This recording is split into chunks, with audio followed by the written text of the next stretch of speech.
встает солнце? Об обещанном утре. Верно, мисс Джонс.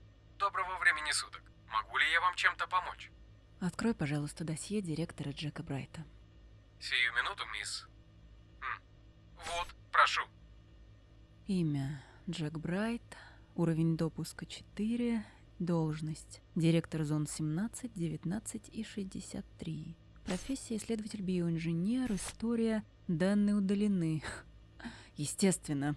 Доктор Брайт был нанят организацией после захвата его младшего брата, ныне обозначенного как SCP-590 и содержащегося в зоне такой-то секторе 7. Ранее обучался в «Данные удалены», где проявил выдающиеся знания в области биоинженерии, а вследствие и в области аномальной генетики при работе на организацию. Будучи младшим научным сотрудником, доктор Брайт был назначен на исследование возможностей SCP-963-1. SCP-963-1 – это богато украшенный амулет, примерно 15,24 см в диаметре, сделанный из белого золота с 13 прекрасно ограненными бриллиантами в столько-то карат, окружающими ограненный овальный рубин. Он был открыт через личные эффекты безумного, видимо, ученого, который, очевидно, совершил самоубийство и был найден мертвым в окружении нескольких книг о сверхъестественном. Позже, в этом году, SCP-076-2 нарушил условия содержания, что привело к значительным потерям среди персонала фонда. Доктор Брайт транспортировал SCP-963-1 в руках мимо камеры содержания SCP-076-2 и был среди первых УПН, убитых при нарушении.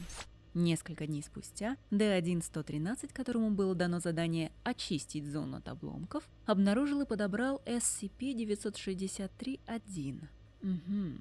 Позвольте мне проиграть интервью. Не могли бы вы назвать свое имя? Джек Брайт. И вам это прекрасно известно, черт побери. Я полагаю, вы Том Хайли, работающий на нас вместо отбывания срока вашего пожизненного приговора. Не говорите глупостей. Невозможно, чтобы я был...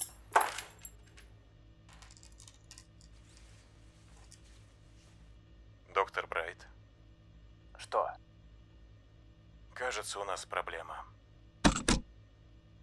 После ряда экспериментов было установлено, что когда любой человекообразный вступает в прямой кожный контакт с SCP-963-1, разум субъекта стирается, и разум доктора Брайта проецируется из SCP-963-1 на субъект. Известно, что воспоминания, исконно присущие доктору Брайту, передаются от носителя к носителю. Если субъект поддерживает контакт в течение 30 дней, его мозговые функции становятся идентичны функциям доктора Брайта. Если SCP-963-1 удаляется по прошествии этого времени, субъект сохраняет независимую копию сознания Джека Брайта. Были установлены санкции во избежание появления множественных копий доктора Брайта, однако оказалось, что в данных мерах не было нужды, так как доктор Брайт доказал свою полную преданность организации и ее целям. Конечно. Согласно одной из теорий доктора Брайта, он случайно активировал силу SCP-963-1, будучи убит, а не убив себя сам, как поступил тот же безумный ученый, создатель объекта.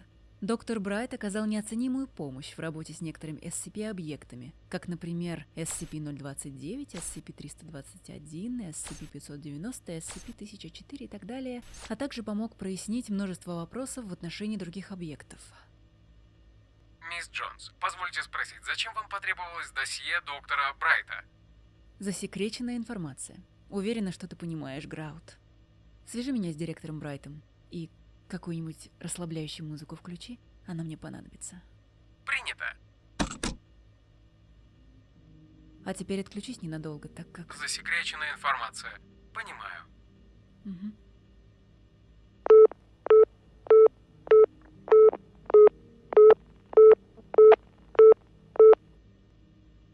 Директор Брайт на связи.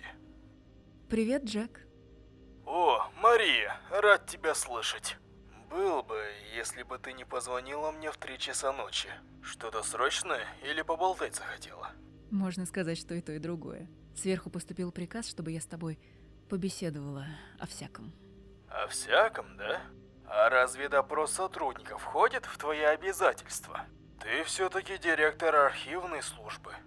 Не просто архивной службы, а администрация архивной информационной безопасности.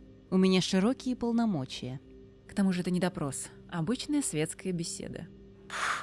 Агась. Ладно. Что ты хочешь знать? Могу рассказать, как я стал богом. По крайней мере, в 2 религиях. В одной меня называют Баридом, богом смерти, не меньше.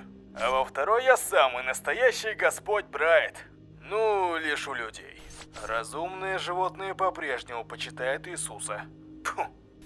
Очень интересно, Джек. Почему бы тебе лучше не рассказать о своих попытках устранения SCP-682?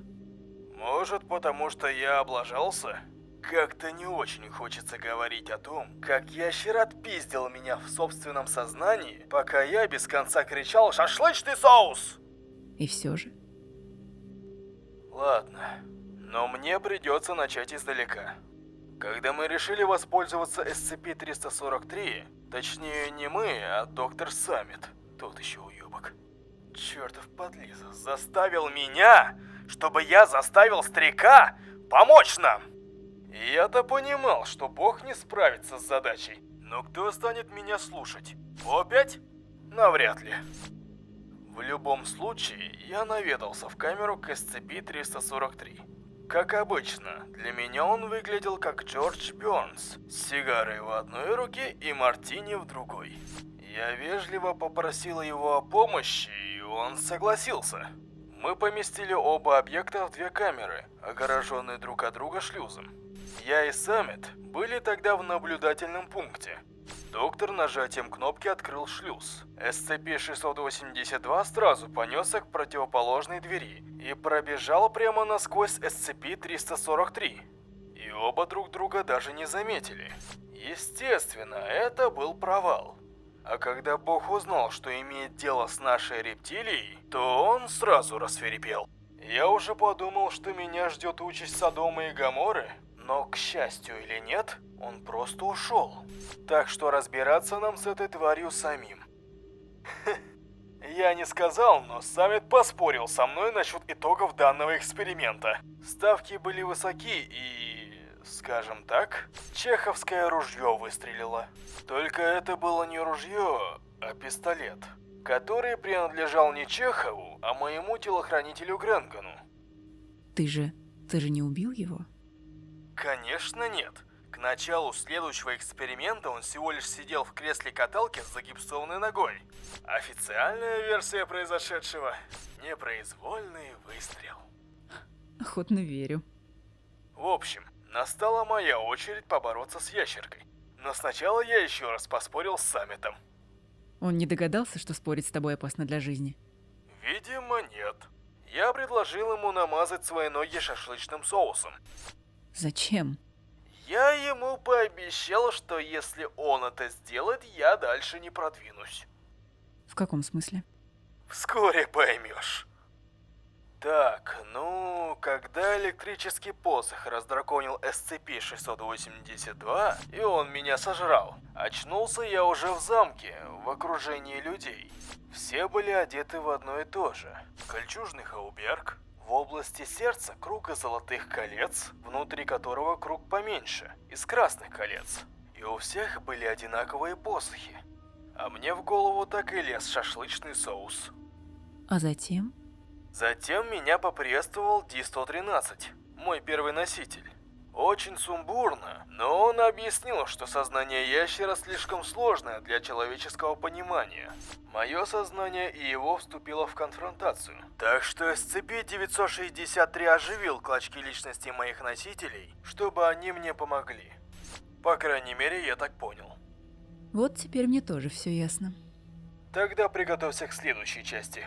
Как только я вышел из замка, то увидел его. SCP-682. Только не в виде разлагающегося скелета в кислотной ванне. Ты не поверишь, но дракон, заполонивший все небо, был очень даже красив. Ты прав. Я не верю. И пусть. Меня это все равно не остановило. Я попытался воспользоваться страхами одного из своих носителей, Дэймона Смита. Я знал, что он боится тесных закрытых пространств, так что подначил его выстрелить из посоха в дракона. SCP-682 его сожрал. Но бой начался. Я и команда обстреливали тварь, пока она мне не подчинилась. А дальше я ничего не помню. Я нашла записи об инциденте. Так, первые 36 часов SCP-682 находился в коматозном состоянии. Дальше он нарушил условия содержания, ранил одного сотрудника и, как ни странно, позволил вернуть себя в камеру содержания.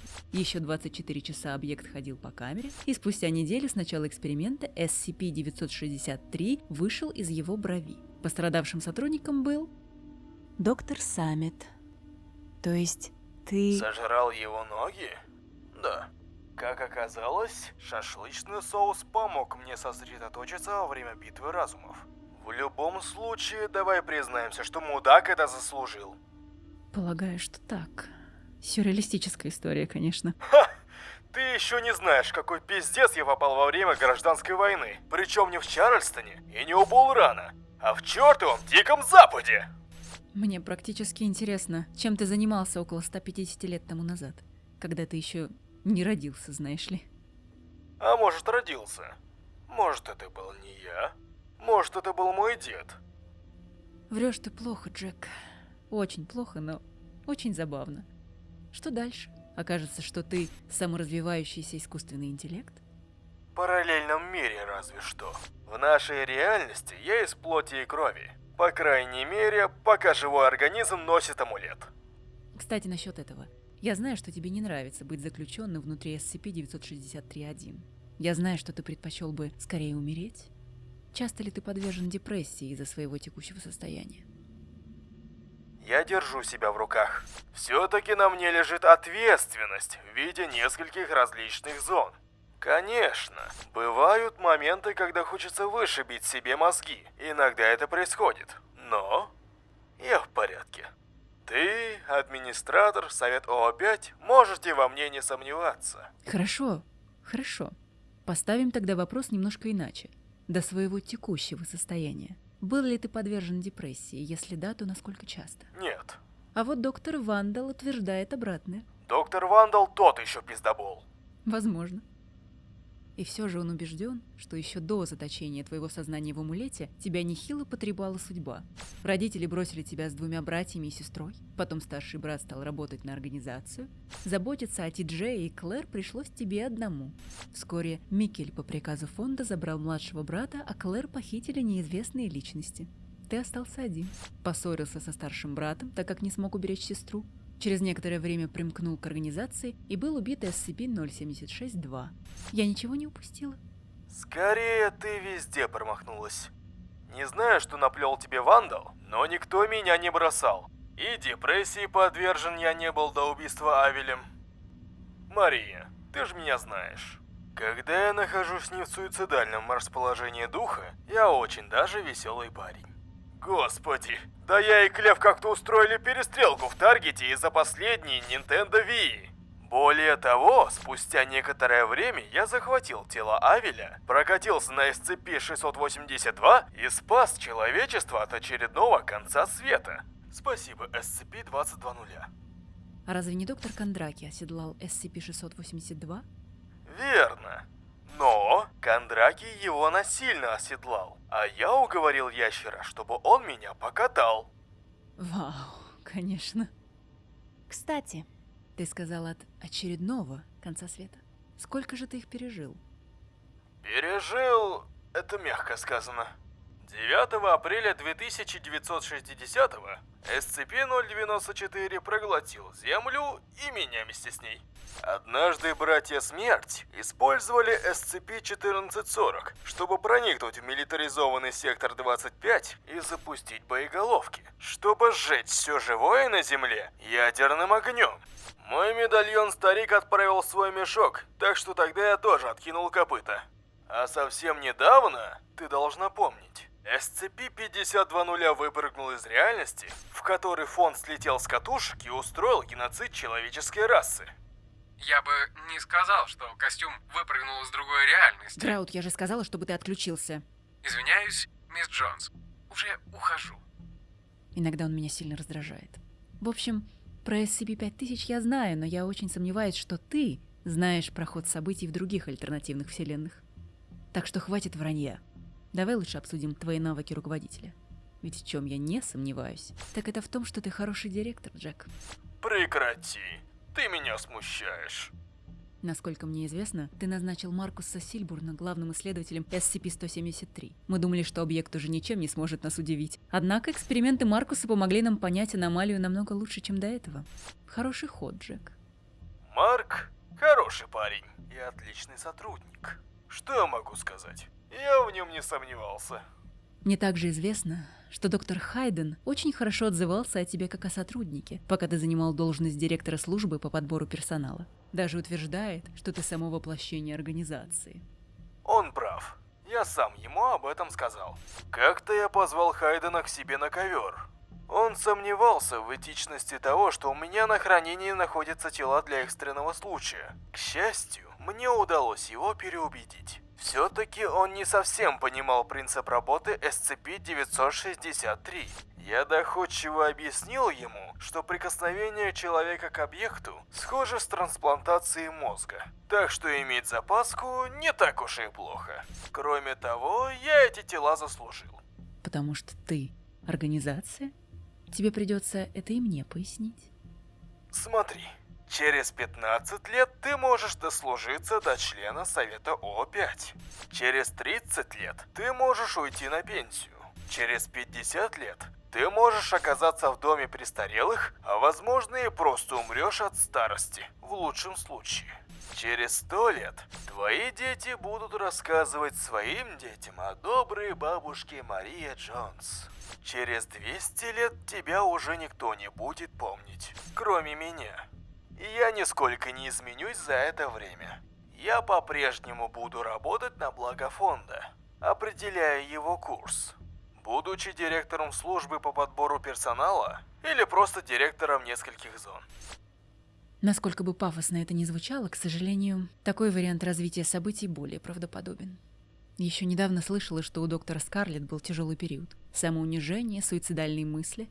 Однако вскоре его состояние улучшилось. Он начал больше общаться с людьми, нашел себе хобби, пишет всякие трогательные рассказы. О причине не рассказывает, но зато зачастил заглядывать к тебе в офис. Ты знаешь, я не психиатр, но я решил поддержать парня. Рассказал ему, как иногда больно умирать. Рассказал, как бывает больно друзьям и родственникам погибших. Уж я-то знаю. Из-за чертового амулета случилось слишком много несчастных случаев и неприятных ситуаций. Как-то мне досталось тело расходника, и когда я переодевался, Майк Гудвин схватил меня за плечо и развернул лицом к себе. «Дьявол Чевил!» – выкрикнул он от радости. Доктор стал рассказывать, насколько он волновался за меня. Вспомнил тот дурацкий случай с татушкой, которую я даже на руке не заметил. Он спросил, каким таким образом я заслужил смертный приговор, а затем я показал ему медальон.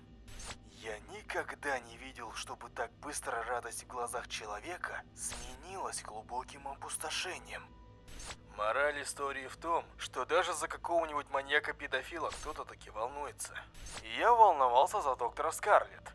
Я предложил ему заглянуть ко мне, если вдруг он будет хреново себя чувствовать. Как-то так. Не ожидала я от тебя такого. Ты поступил правильно, Джек? Хочешь услышать еще одну историю, связанную с амулетом? Да, конечно. Хотя ты наверняка это услышала. Когда у нас случился сорванный маскарад, и мир узнал о фонде SCP, у всех его сотрудников появилась такая огромная мишень на затылке. И у меня в том числе. Группа арабов-террористов под названием Хезб Аль-Халиф окружила наш фургон на своих 4 грузовиках. Нас было 6. Я, биолог Брунвик, агент Адвани, юная исследовательница Лопес, старый агент Сэндлер и младший агент Джейкобс. Можно сказать, что я умер первым. Один из экстремистов воткнул мне нож в глаз, а очнулся я уже в теле Брунвика. Я попытался оказать сопротивление, но меня вновь казнили. После я стал Джейкобсом, а затем Адвани. Твари записывали мою каждую смерть на камеру, брызгая слюнями во славу своего Аллаха. Остались только Лопес и Сэндлер, молодая девушка и старик. Если бы выбор был за мной, я бы оставил Лопес в живых. Но из-за разницы в культурах напоследок террористы оставили Сэндлера, в котором они видели старейшину. На Лопес надели амулет, а через несколько часов одна из опергрупп спасла меня и старого агента. Уже в учреждении меня ждала последняя казнь, и я был сам себе палачом. Я очень сожалею, Джек. Да брось, давно это было. Я все еще чувствую вину за всех погибших. Но повстанцы Хаоса явно больше виновны в произошедшем. Все-таки именно они поделились местоположением нашего фургона с Хесб Аль-Халиф. У тебя есть еще вопросы? На самом деле еще немало. Раз уж мы заговорили о твоем амулете и его носителях, то есть ли какие-нибудь побочные эффекты, когда человек надевает его? Присваиваются ли тебе его воспоминания, осколки личности? Может, проекции сознания носителей взаимодействуют с тобой? Типа как призраки? Нет, это так не работает. Никаких воспоминаний. А уж личностные черты, тем более. Большинство моих носителей – сотрудники класса D. Если бы кусочки их натуры накладывались на мою, то это стало бы огромной проблемой. Я не был бы удивлен, если бы меня захотели бы устранить. Так что никаких побочных эффектов. И призраков тоже нет. А помнишь ли ты всех своих носителей? Тоже нет. Не настолько я сентиментальный. Иначе бы рисовал портреты каждого нового тела и хранил бы эти художества в своем подвале. Это немного жутко. Нужно добавить пунктик в список того, чем тебе нельзя заниматься. О боже, вы все еще его заполняете? Я думал, про этот шуточный список уже давным-давно забыли. Даже обучающий ролик, где из-за меня зона 19 на воздух взлетает, смешнее этой херни. Да ладно тебе, не будь ханжой. Признайся, ты бы хотела опробовать пару вещей из этого списка? Нет уж, я не психопат и не основатель организации, чтобы творить подобное. В последнем случае мне бы никто не возразил. Мечты, да? Ладно, проехали. Давай лучше обсудим... Сценарий класса Омега Кей, да? Нет, не это, я... Ладно, почему Омега К? Просто данный сценарий напоминает о моем состоянии. Разве что намного хуже. Тело биологически стареет, но не умирает. Пиздецки страшно. Я бы не хотел, чтобы нас ждало такое будущее. Но было бы приятно, если бы весь мир понял, каково мне. Особенно мои коллеги. Уверен, Кроу тут же принялся бы экспериментировать со смертельными аномалиями. Назвал бы свой проект каким-нибудь пафосным метафорическим именем, типа Персифона. Естественно, я бы протянул ему лапу помощи. А вот Клев наверняка попытался бы нам помешать. Вот именно это я и хотела обсудить. Как у тебя обстоят дела с коллегами? Ну, нормально, полагаю. Клев меня как-то пристрелил во время инцидента 239B. А еще солгал Ману, что является оригинальным Джеком Брайдом, выжившим после атаки Авеля. Вот ублюдок, а? Ну ладно. В целом он хороший мужик. Тот еще лгун, но профессионал. Один из лучших наших агентов, и с ним приятно поболтать за бутылкой пива. София Лайт подтвердит. Что насчет доктора Кондраки? Ох, Кони! Тот еще мудозвон. Полный безумец. Разворотил всю зону 19 своей выходкой с князем. Я еще ему тогда проспорил кучу бабла, что он не сможет облить SCP-083-D кошачьей мочой. Так что мы с ним не в ладах, хотя ничего особо против него я не имею. А что с остальными сотрудниками? Не часто контактируем. Все-таки у меня много работы. Хорошо. Может, тогда расскажешь о своей семье? Не хочу. А если бы и хотел, Мария, то диалог бы наш изрядно затянулся. Семья у меня не маленькая, если знаешь. Ох, прекрасно знаю. Твоими родителями были Адам и Эвелин, верно? Одни из основателей фонда и выдающиеся ученые. Впечатляет. Начнем, пожалуй, с твоей матери. Эвелин Навон, или же Эхидна, или же мать монстров. Противоречивая личность. Вроде как до работы в организации была ассистенткой врача. При переходе на федеральное финансирование увлеклась изучением гуманоидных мутаций и сплайсинга ДНК. Не знаю, под каким номером она служила в совете, но сейчас это не так важно. Важно то, что ее дети, Ти-Джей и Сара, оказались на содержании фонда. Это, естественно, не понравилось твоей матери. Она хотела доказать совету, что ее детей можно исцелить, и показала, на что способна. создала своего маленького монстра. Далее произошел конфликт между ней и другими О5, что окончилось ее побегом и смертью шестого. Сейчас она работает на доктора Прометея, с которым находится в романтических отношениях. Создает мерзких чудовищ и экспериментирует на себе. Насколько мне известно, у нее была интрижка с доктором Развлечудовым. Адам Брайт, или же О5-12, в отставке. Яркая личность, настоящий исследователь и боец. В начале своей карьеры был всего лишь младшим научным сотрудником, а по итогу он и его жена взобрались на самую вершину организации. Не у каждого человека хватило бы на это сил, упорства и, что самое главное, мотивации. Но Адам обладал всем этим в достатке. Его дочь Сара родилась мертвой, так что горюющий отец использовал несколько SCP-объектов, чтобы оживить ее. Ему удалось, однако фонд поставил малышку на содержание. Чтобы вернуть дочь в семью, Адам стал подниматься по карьерной лестнице и, наконец, стал смотрителем. Но даже тогда он не смог добиться желаемого. В то время он занимал неофициальную должность «Зловещая длань», заключающуюся в ликвидации неугодных для фонда личностей. Однако вскоре Адам ушел в отставку и теперь живет как обычный человек. Рыбачит, читает книги и старается не вспоминать свое прошлое. Жену по-прежнему любит, хоть и разошлись они со свистом пули. Микель Брайт, или же О5-6. Кодовое имя «Ковбой» или «Американец». Первый ребенок Адама и Эвелин занял место своего отца на должности зловещей длани. Обладает, или скорее обладал, 2 револьверами, созданными из костей первого скульптора реальности, пойманного организацией.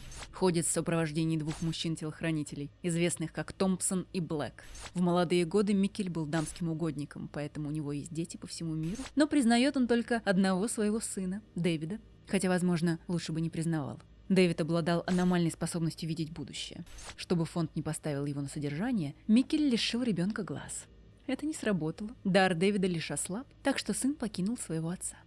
Джек Брайт. Думаю, мне ничего не нужно говорить, мы оба и так о тебе все знаем. Ти-Джей, или же SCP-590. 3-й ребенок в семье и твой любимый родственник. Касаясь других людей, SCP-590 излечивает все травмы и болезни, физические и психические, которые могут у них быть. В качестве побочного эффекта SCP-590 сам приобретает эти болезни, вместе со всеми сопряженными последствиями. Был несколько раз полностью излечен с помощью SCP-500. По твоей инициативе объект исцелил несколько случаев умственной отсталости. В связи с произошедшим, SCP-590 в умственном развитии находится на уровне 3-летнего ребенка, став исключительно послушным. Хотя ходят слухи, что SCP-590 был наказан таким образом. Якобы в давние времена фонд работал вместе с безопасными аномалиями, объект влюбился в дочку О5, и та родила от него ребенка. После этого безопасные аномалии потеряли свои привилегии. Какая глупость. И все же у SCP-590 действительно есть ребенок. Клэр Люмини первая, или же ЛС, 4-й ребенок в семье. Матриарх семьи Люмини. Насколько мне известно, она недавно скончалась. Мои соболезнования. Я не был с ней так уж близок, но спасибо. Что мне неизвестно, так это ее прошлое. Она примкнула к длани змея, 1 раз умерла и возродилась в теле афроамериканской девочки. Не авантюрист, и предпочитала пользоваться другими людьми для достижения их и ее целей. Обладала даром предвидения, как и Дэвид, правда, на более высоком уровне. Ведь даже смерть, 2-я смерть, не помешала претворению в жизнь ее планов, не так ли? Сара, или же SCP-321. Мертворожденный ребенок, оживленный Адамом с помощью нескольких аномалий, в том числе SCP-590. Дата рождения – 4 июля 19 века. В данный момент рост SCP-321 – 3,1 метра, вес приблизительно 110 кг, волосы, глаза и кожа объекта лишены пигментации. SCP-321 не может воспроизводить человеческую речь, но способна издавать звуки. Также было доказано, что у нее проблемы с ориентацией в пространстве. SCP-321 показала низкий уровень интеллекта и с трудом приспосабливается к новым условиям. У SCP-321 были почти сразу обнаружены сильные способности к регенерации. Нанесенные ей травмы излечивались примерно 5 раз быстрее обычного. В период с начала 20 века сердце SCP-321 больше не могло обеспечивать жизнедеятельность ее организма. К тому же рост SCP-321 был слишком велик, чтобы кровь могла естественным образом циркулировать по ее телу. Тогда решено было физически ограничить двигательную активность SCP-321, чтобы ее сердце могло передавать кровь к мозгу. Несмотря на это, организм SCP-321 медленно разрушался, и ее способность к регенерации была на пределе, поскольку даже так она не могла восстанавливать повреждения, когда они наносились постоянно.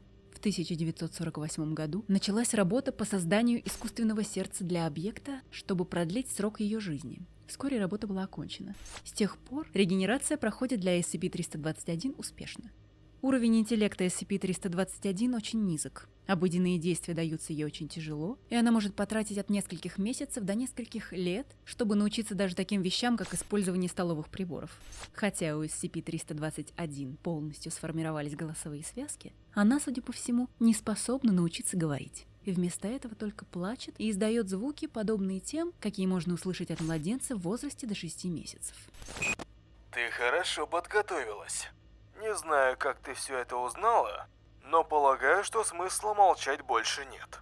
Клэр Люмини вторая. Очевидно, дочь Клэр Люмини первой.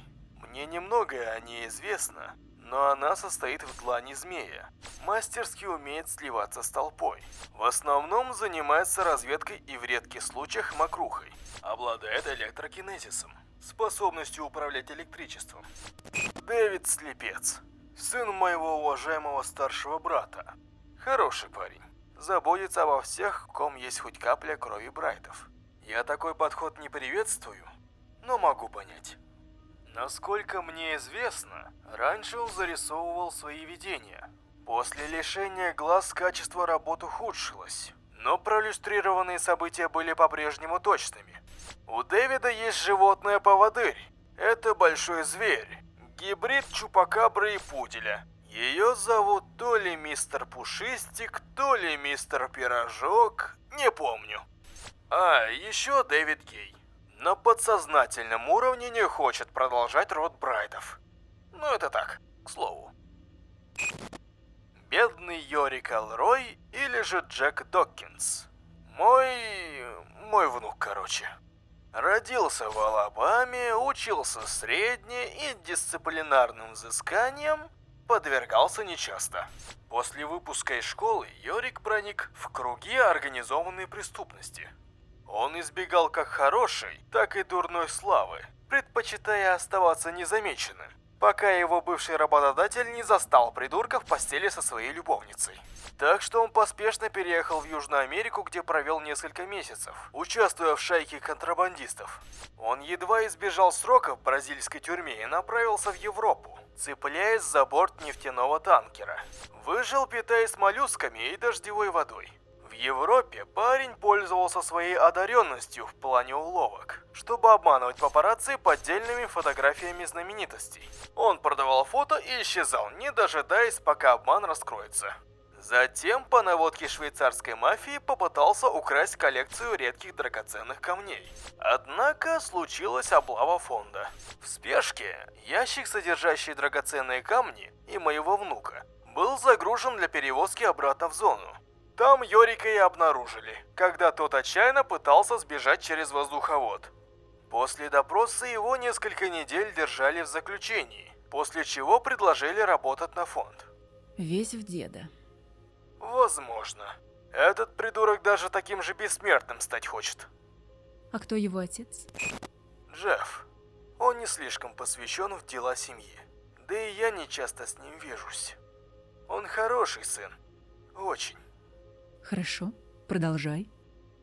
Сэра Аргент, дочь Ти-Джея, на данный момент является зловещей дланью, и именно ей Микель завещал свои пистолеты. Хотя она предпочитает держать людей на прицеле снайперской винтовки. Не особо хорошо ее знаю, но она часть семьи и хорошая девушка. И бухать умеет. Клэр Люмини третья, дочь Люмини второй, внучка Люмини первой. Ты понимаешь. Экстраординарный хакер и технопат, а также транс и SGV. Тьфу. Самое ужасное, что именно ее никто сделал своей наследницей.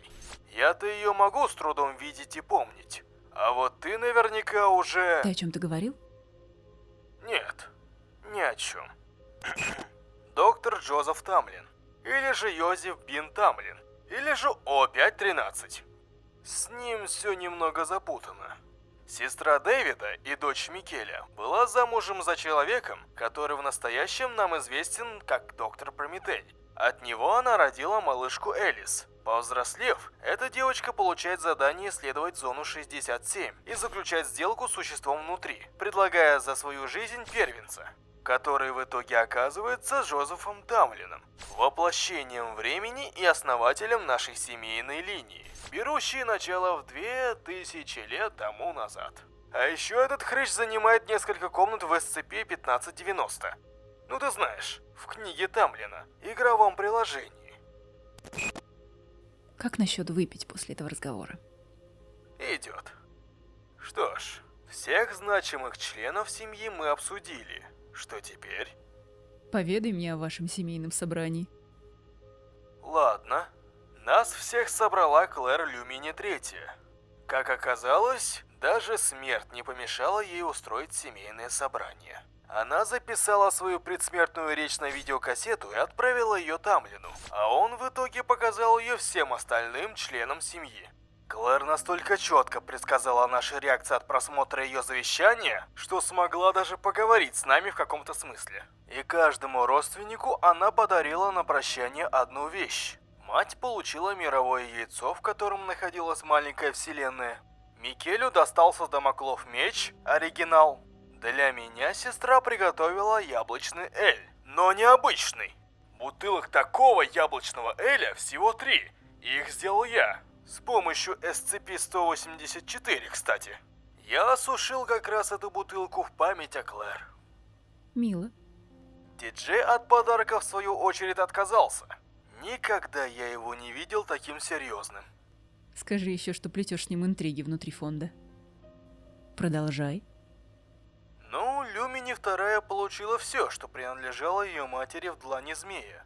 Дэвиду досталось укрытие в Новом Орлеане со списком некоторых бастардов-брайдов, которых слепец упустил. Йорик же, познакомившийся с Клэр в Тибете, заимел маленький черный камушек от какого-то надгробия. Просто напоминание и предостережение. Вероятно, чтобы он не искал бессмертия. Вероятно.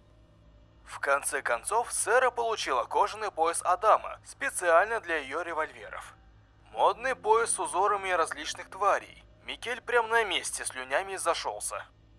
Запись же оканчивается на том, что Клэр предупреждает всю семью о наступающей угрозе, и что всем родственникам нужно объединиться. Слишком пафосно. Это все? Ну, Сэра, наверное, самая активная в нашей семье. Как-то она сходила поужинать с Дэвидом и хорошенько провела с ним время. А для длани она поручений не выполняет. Если и выполняет, я об этом не знаю. Зато с Йориком на задании побывала, с матерью время провела. Для Микеля она как родная дочь. У меня остались фотки, как она целый день играла со своим отцом, и оба разревелись под конец тайны Коко. А вот ни с одной из Клэр она не встречалась. Зато моего отца увидела.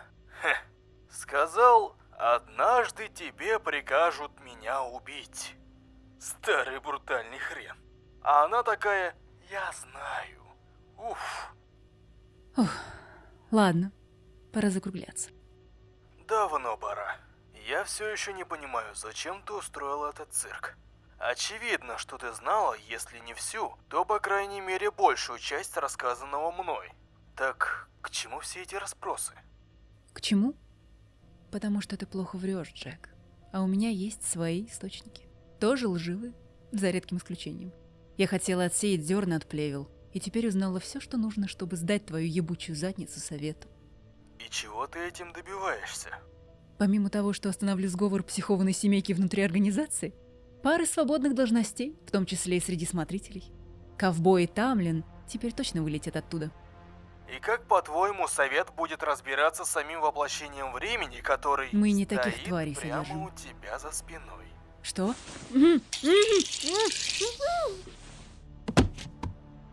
Вколол я амнезик. Да, Джек, теперь все путем. Надо выяснить, кем являются ее информаторы. Я уже знаю. Они снимают ролики на YouTube. Что? Не бери в голову. Ладно. Разберись с этим, короче. До встречи. Все ради семьи. Все ради семьи. Здравствуйте, уважаемые зрители. Нам нет смысла знакомиться, поскольку вы уже знаете, как меня зовут. И вы знаете все обо мне, кроме одного. Мой автор, админ Брайт, задумал меня как персонажа, умеющего ломать четвертую стену. Поэтому я сейчас и разговариваю с вами. Хочу сказать всего несколько слов. Во-первых, помните, что канонов нет. Мария не такая жестокая, как показано в видео, хотя и является несколько лицемерной. В Совете О5 могут находиться не только я и Микель, но и другие смотрители в зависимости от ваших предпочтений. А также некоторые лживые реплики Джека являются правдивыми в определенных канонах-хабах. Во-вторых, не судите создателей ролика строго из-за несостыковок видео. Они старались как могли, чтобы придумать интересную завязку и грамотно ее реализовать. Будьте снисходительны, коллеги. В-третьих, я хочу обратиться к моему создателю. Как вы, зрители, можете знать, админ Брайт покинул сайт на некоторое время или, возможно, уже навсегда. Вот его обращение. Эй, друзья! Настоящая жизнь полна стресса. На сайте я чувствую, словно мы продолжаем сражаться в одних и тех же драках с новыми людьми. Я был здесь более чем десяток лет, однако я написал только, один рассказ за последние 4 года. И в то время, как я знаю многих из вас, большинства людей, которых я знал, уже нет здесь годами. Все двигаются вперед, кроме меня. Теперь настал и мой черед. Я устал, и я ухожу. Не знаю, насколько и вообще вернусь ли я с визитом. Черт, может быть, вдохновение заставит меня вновь писать. Но я покидаю все беседы, чаты персонала. И мы увидимся позже, может быть. Люди знают, как со мной связаться, если я им понадоблюсь. Я хочу сказать, что я люблю вас всех и горжусь всеми вами. Если я вам когда-нибудь понадоблюсь, я буду здесь. Но я видел, как этот сайт превратился из муравейника отбросов и подлости в место, где люди действительно заботятся друг о друге. Мне жаль, что больше людей не увидят всю работу, кровь, пот и слезы, которые вложили в это место. Вы делаете потрясающую работу, вы потрясающие. Продолжайте в том же духе и никогда не бойтесь меняться и взрослеть. Брайт, конец связи. Как ваше творение, админ Брайт, я вам бесконечно благодарен за то, что вы вдохнули жизнь в меня и в мою семью. Я благодарен вам за то, что вы поделились нашими историями со всем миром. И я уважаю вас за то, что вы столь многое сделали для любимого сайта. Я уважаю за то, что вы были хорошим администратором, писателем, товарищем, другом и источником вдохновения для каждого в фонде SCP. И ведь не только я благодарен. И ведь не только я уважаю. От лица всей организации я говорю вам спасибо. Удачи во всех начинаниях, доктор Брайт. Удачи и, надеюсь, до скорой встречи.